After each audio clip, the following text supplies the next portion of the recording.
E aí, pessoal, esse aqui é mais um vídeo do canal Renda Vitalícia. E bem, hoje eu vou falar uma parte ruim da Goldmine, né, que é meio contra-intuitiva, afinal eu também tô investindo aqui, colocando meu dinheiro, mas eu acho que são pontos importantes. Aqui eu vou estar listando 7, está aqui na página inicial, mas eu preparei meio que um mapa mental pra eu acabar não me perdendo nos assuntos, então bora lá. Bem, tá aqui os 7 pontos negativos que eu acabei listando. Quando chegar no final, eu vou voltar para a página inicial e vou estar reforçando alguns pontos, né, que eu acho. E o primeiro deles é o risco centralizado e na confiança da empresa. Infelizmente, né? Nesse mundo de descentralização, a gente acabar ficando na mão de uma empresa. Bom, diferente da mineração tradicional, onde tipo, tu controla teu próprio equipamento, na Goldmine tudo fica lá centralizado na empresa. Isso significa que a gente tem que confiar na honestidade e na solvência da plataforma. É um pouco complicado. Se a empresa tiver, por exemplo, algum problema financeiro, for hackeada, ou tiver, o que eu posso dizer, sei lá, um tufão, um terremoto que lá é comum nos Estados Unidos, e aí acaba perdendo toda a fazenda, aí te se lasca, né? Se ferra de verde e amarelo. Então, esse aqui é o primeiro motivo, né? Um dos primeiros motivos. Segundo, a transparência de falta total. O que eu sinto, particularmente, muita falta de transparência de como funciona realmente por dentro ali, né? Apesar de fornecer informações sobre o hash rate e recompensas, nem todos os detalhes da operação, como custos exatos de energia ou manutenção, são públicos. Claro que eles vão ter aqui um a mais, mesmo que esse a mais seja mais barato pra gente. Por exemplo, eu moro no Pará, né? Como vocês sabem. Aqui eu acho que é o segundo lugar que tem a energia mais cara do mundo. Ou do mundo já, do Brasil. Mesmo que lá seja mais barato, com certeza eles ganham um a mais. Vamos supor que eles tenham energia solar, mas mesmo assim ele coloca uma taxa a mais. Então a gente não paga realmente exatamente a energia. Ou a taxa de manutenção, né, que eles fazem. Que se tu olhar lá no ao vivo, dificilmente tu vai ver alguém trabalhando naquela parada. Essa que é a verdade. Aí só coloca o ar-condicionado e acabou, tá ligado? E não tem muito o que fazer, né? No máximo ali, sei lá, uma vez por semana pra tirar alguma poeira que entrou. Então, essa falta aí de transparência fica difícil de auditar o rendimento realmente, né, proporcional à mineração real. Sem falar que, tipo, a gente não tem acesso aos custos de, como que eu posso dizer, de energia de verdade da plataforma. Então, é algo que deixa a desejar. Aqui o terceiro seria o retorno, né? Dependente do preço do Bitcoin. Bem, isso aqui eu acho que eu não preciso nem falar, porque é meio que claro, né? Na plataforma, mas se o Bitcoin cair, a mineração pode se tornar menos lucrativa ou até negativa. Ou seja, tipo, vai ter mais custos e a tua recompensa. Como tu ganha em sats, se permanecer, mas não permanece, né? Normalmente quando tem cara do Bitcoin, o hash rate cai também. Mas isso aí é outro assunto. Isso faz com que possa ser até negativo, né? As recompensas, porque se o preço do Bitcoin cair e a gente ganhar da mesma coisa, que eu já tô dizendo que dificilmente vai acontecer, mas caso acontecer, então pode ser até negativo. Então isso torna um investimento volátil e imprevisível. Então é muito difícil a gente precisar. Vou colocar aqui meu dinheiro e tal, sei lá, daqui a 2 anos eu tenho a volta, né? Como eles fazem, né? Um ROI mais ou menos ali de. Eu acho que são de 24 meses ou 30 meses, alguma coisa. É como eles dão, tipo, 2 anos, mais ou menos, 2 anos e meio. Mas eu já vi alguns fóruns, no Discord, no Telegram, o pessoal recebe antes. Então, né, fica elas por elas, porque como o Bitcoin valoriza, então meio que o retorno vem antes, né? Mas enfim, outro assunto. Custo de energia e manutenção. Ou seja, taxas internas. É que eu falei lá. Cobra as taxas de eletricidade e manutenção diárias. Então, todo dia tu vai pagar. Mesmo que o Bitcoin não esteja rendendo bem, ou seja, se tiver aumento de hash rate, tiver taxas se tiver recompensas reduzidas ou se o Bitcoin cair, independente disso, tu vai pagar pela energia e pelos serviços. Então, né? É um adentro. E eles são uma empresa, né? A gente tem que visar lucro. Até aí, tudo bem, né? Mas estejam cientes desse ponto aqui. A outra, a dificuldade de revenda ou liquidez limitada. O que significa? Justamente as nossas máquinas, pessoal. Os NFTs de poder de mineração da Goldmine não tem alta liquidez no mercado secundário. Isso que eu quero falar lá na plataforma. Eu vou estar dando uma explanada um pouquinho melhor. Pelo que eu notei, né? E não adianta a gente ficar evoluindo muito nas nossas máquinas, porque vai chegar um momento em que, devido a elas serem muito caras, não vai ter ninguém para comprar. Então, acho que tem um limite ótimo ali de hash rate que pode evoluir nossas máquinas. Mas eu vou deixar isso pra falar no final do vídeo, né? Pra vocês ficarem aqui e me ouvirem até o final. Sexto, regulações e riscos legais. Apesar de que a gente já tá no mundo de criptomoedas, estamos bem acostumados com isso, né? Mas a GoMine opera internacionalmente. Não é regulada em muitos países, inclusive no Brasil. Tipo, a regulação, né, de mineração, essas coisas todas em nuvem não é regulada, nem mineração real, né? Se tu quiser montar uma loja, etc, não tem muito sobre isso. Em caso de disputas ou falências, não há garantia de proteção jurídica para os investidores, ou seja, não tem um fundo garantidor de crédito, é isso? O FGC? Não, FGV, sei lá, uma coisa assim. Sei lá, fundo garantidor. A Kit não tem, né? Perdeu, um beijo, um abraço. E por último, possíveis obsolescências tecnológicas. Eu acho que se eu pudesse ressaltar dois perigos, seria justamente esse sétimo ponto e a transparência também é outro, né, que eu acho que falta, mas seria esse, o dificuldade de revenda da nossa NFT e a transparência, né? E esse aqui, que é o quê? A mineração de Bitcoin exige equipamentos de ponto. Se a GoMine não atualizar suas máquinas periodicamente, a eficiência da mineração cai. E os lucros caem também. Ou seja, sempre tem a inflação. Inclusive, eu quero mostrar uma imagem, né, sobre o hash rate, ou seja, o hash rate sempre aumenta. Mas vou deixar isso para falar quando estiver mostrando já no gráfico, beleza? Então, bora lá. Bem, eu peguei aqui essa matéria da CoinGraphic, ela foi literalmente feita ontem, 20 de outubro de 2025, em que fala, né, que o Bitcoin ficou muito mais difícil, já há muito tempo não... Mas não por muito tempo, né, à medida que o hash rate volta a rugir, ou seja, tipo, a hora que o hash rate só sobe, deixa eu ver se eu consigo aumentar um pouquinho mais, aqui ó. Então, tá ficando cada vez mais difícil, a dificuldade é o azul. Desde 2023 aqui, né? Normalmente, se pegar o ciclo todo, quando cai o Bitcoin, ele dá uma arrefecida. Tem um cara que se chama... Eu vou mostrar aqui, é mais fácil. E é esse brother aqui, ó, azul do Fusca. Ele fala só sobre mineração, né, de Bitcoin. E aí o que ele fala, né? Que quando normalmente atinge esse hash rate, não fica bom, ele migra para uma outra moeda, né? Quando, tipo, não custa... Tipo assim, vamos supor que o preço do Bitcoin cai. Aí, normalmente, o pessoal que faz mineração muda para uma outra criptomoeda que esteja melhor. Por quê? Porque senão não tem como eles pagar. Tipo assim, beleza, eles podem até ser maximalistas, etc, etc. Mas, se a mineração não estiver pagando pelo menos a eletricidade que eles utilizam, né? Eles precisam, tudo que ele pega um monte. Então, meio que ele pula fora. Então, tem esse brother aqui, tem eu acho que o Caju. Esse aqui eu vou estar deixando dicas, né? Eu sempre gosto de deixar Juliano Caju, alguma coisa Caju, eu lembrava.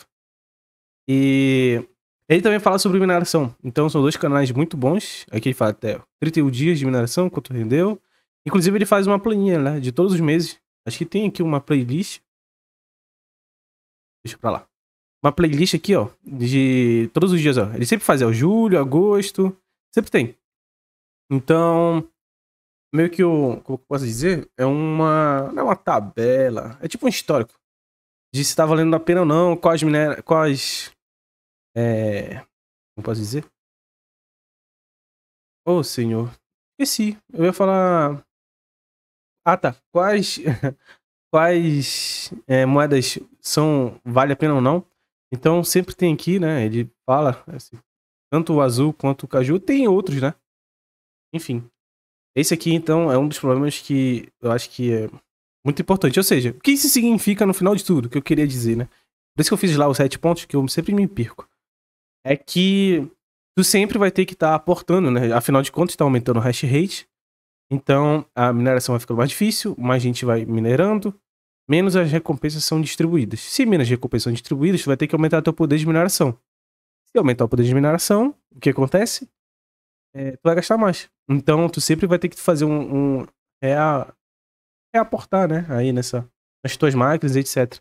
E talvez, só talvez, os melhores períodos sejam os de queda, né? Porque aqui tá um gráfico bem curto, mas pegar assim de todo, né, que veio, todo o histórico, né, do Bitcoin, normalmente quando o preço cai, o hash rate costuma dar aquela queda, tipo esse salto aqui e tal, etc. Porque aí não vale a pena, entendeu? Aí muita gente prefere minerar outra criptomoeda, enfim, que cubra os gastos dele. E como é tudo feito de um literalmente piscar de olhos, é só mudar a programação, então é interessante eles fazerem isso. Então, fica aí também sedento, né? Que sempre vai ter que estar reaportando.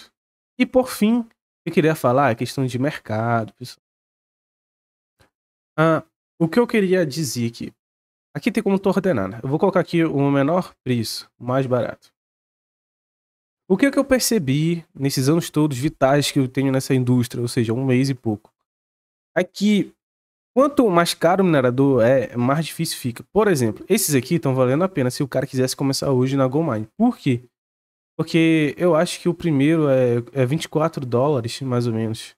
Então vocês estão vendo que aqui tá um pouquinho abaixo, tipo, alguns centavos só. Então, tipo, valeu a pena, porque ele pode ter usado, minerado, pegado lucro e vendido. Aqui pode até sair fácil. Inclusive, talvez eu possa estar comprando um, né? Aqui esse 22, em vez de fazer um up, quer ver, ó? Eu tenho aqui o meu minerador. Eu tenho que fazer um upgrade nele. Ele fazer de poder, ó, tá 22,53, que é o menor, né? Que é o personalizado, que é de 1 tera, beleza? Show de bola, ó, 22,53. Talvez aqui no mercado seja melhor eu pegar um mais baratinho e fazer isso, então. Ó, tem 22,30, então alguns centavos mais baratos. Eu tenho aqui outro minerador, né? Inclusive ela tá mintada, ó, na rede da Ethereum. Aí pra mim já complica. Pra mim seria melhor na rede BSC. Isso aqui é só, tipo, se tu quiser tirar daqui da GoldMine, né? Porque em tese isso aqui tá tudo hospedado na GoldMine. Mas tem como tu mintar e tirar daqui, tá ligado? Mesmo ele rendendo, etc, mas ele fica na tua carteira. Eu não vou fazer isso agora, mas talvez no futuro eu faça, beleza? Então tá, ordenamos aqui pelos mais baratos. Só que vocês estão vendo que eu vou pagar basicamente aqui no mais baratinho 22,30 no hash rate, ou seja, 22 por TH.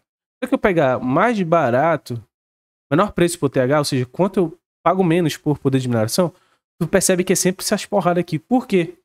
Porque é muito, meus amigos, é muito dinheiro. Quem é que vai ter, sei lá, 27 mil dólares pra comprar uma máquina? Eu tô pagando 7, cara. Eu tô pagando 3 vezes menos. Basicamente, né? 7,73 por TH. Então é muito difícil, sabe? Então, aqui, ó, tem um retorno de 57%, ou seja, volta muito rápido. Aqui também, ó, eu tô pagando 8 dólares por terahash, enquanto aqui, ó, que a gente normalmente faz, normalmente paga seria o que, uns 22 dólares, sendo bastante otimista. Então, aqui, ó, 22 por TH, tá vendo? Então, isso aqui tem muito impacto. E por que tudo isso acontece? Porque quanto mais up tu dá na tua máquina, ou seja, quanto mais tu faz, aumenta o poder dela, mais difícil fica pra tu revender, porque tu tá agregando valor nela. E por agregar valor, mais cara ela fica. Se ela fica mais caro, tem mais gente pobre, mais gente rica no mundo. É evidente que mais pobre, né? Então acaba ficando difícil. Eu recomendo, há muitas pessoas que falam que tem um número aí, né? De ser número de terahash. Alguns falam que é 50, outros falam que é 40. Eu acho que o melhor seria uns 20 a 25 terahash. Ou seja, tu evoluir até 25, aí fica numa quantidade ok. Porque aqui, ó, tu pode ver que é só máquina potente, tá ligado? Ó, 5 mil TH, 42 mil. Tipo, é muito alto, cara. É muito difícil tu pegar aqui uma máquina que não seja tão cara assim, né? Ou seja, que tu pague pouco pelo terahash, mas que não seja uma porrada de dinheiro, né? Tem até algumas aqui, ó, de mil dólares. Não é tanto, né? Se for para pensar, mas ainda assim é um pouco complicado. Porque já fica mais difícil a questão da liquidez, né? Que foi aquele ponto que eu citei. Acho que até 20... Vou colocar 25 terahashes ou terahash, sei lá como vocês querem falar. Fica legal. A partir disso aí já fica muito difícil pra tu vender. Por exemplo, aqui tem 128, aqui ó, 1.000 dólares e pouco, 1.300. Aí já fica mais difícil. Aí a tendência é que eles fiquem aqui, ó. Fiquem parados aqui, ó. Por exemplo, eu vou pagar 10 conto por terahash. 600 dólares. Então se fosse aqui, ó, aqui tem 64. Se fosse dividir por 3, daria mais ou menos uns 200 dólares. Aí 200 dólares até fica mais acessível. Não pra um brasileiro, mas pra um europeu, pra um americano já fica mais de boa, né? Pagar 200 dólares. É como se fosse 200 reais. Aí a gente faz isso, né, pô? Normalmente aporta aqui 200 conto. Só que aí quando tu vai converter, divide por 5, aí fica $40. Aí é basicamente nada. Mas pra eles lá é como se fosse algo semelhante, né? Então, enfim, pessoal, é mais ou menos isso. Eu vou aproveitar e mostrar aqui como é que tá, né? Nosso poder de mineração. Bom, eu coloquei aqui 3TH. Eu acho que eu vou fazer um up, né? Na nossa máquina. É interessante que eu coloquei um monte de contras, né, no vídeo, mas no final do dia eu vou fazer um up na minha máquina. Mas é porque o que eu falei pra vocês, né? É um experimento pra mim e eu quero testar. Então, vocês têm ciência. O que eu quero deixar claro sempre é a questão da ciência, cara. Vocês têm ciência dos riscos, dos prós e dos contras. Então, se tu quer arriscar, fica aqui. Eu gosto disso, entendeu? De ser totalmente transparente. Pelo menos eu sempre fiz isso. E aqui vocês estão vendo, né? Que a- as recompensas variam, tá vendo?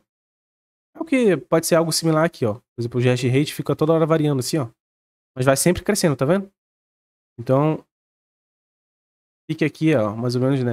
O quanto eu tenho ganhado aqui. Ao todo já foi $8. A gente vai fazer. Eu vou fazer um vídeo de um mês, né? De Gold Mine. E até então me deu retornou 10%, né? Então, tá ruim não. Mas é isso, pessoal. Espero que vocês tenham gostado. Eu gostaria de expor esse lado contra, né? Para que todo mundo tenha ciência, né, daquilo que tá se metendo, para depois não falar, não avisei, não disse, ninguém me falou nada.